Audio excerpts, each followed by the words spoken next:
চাই, সংক্ষিপ্তভাবে বলতে চাই যে নারায়ণগঞ্জের মানুষ একবার যদি আন্দোলনের রাজপথে নামে, এই নারায়ণগঞ্জের মানুষকে কিন্তু থামাতে পারবেন না।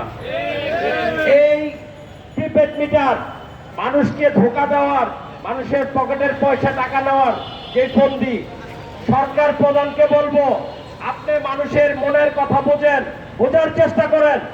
নাগরিকদের আপনি যেই আশ্বাস নিয়ে, যে প্রতিশ্রুতি দিয়ে এই দেশে এসেছেন, যে প্রতিশ্রুতি দিয়ে আপনি এই দেশে মাননীয় প্রধানমন্ত্রী হয়েছেন, সেই নাগরিকদের মনের কথা এবং তাদের সুবিধার কথা চিন্তা করে এই প্রিপেড মিটারকে বন্ধ করেন।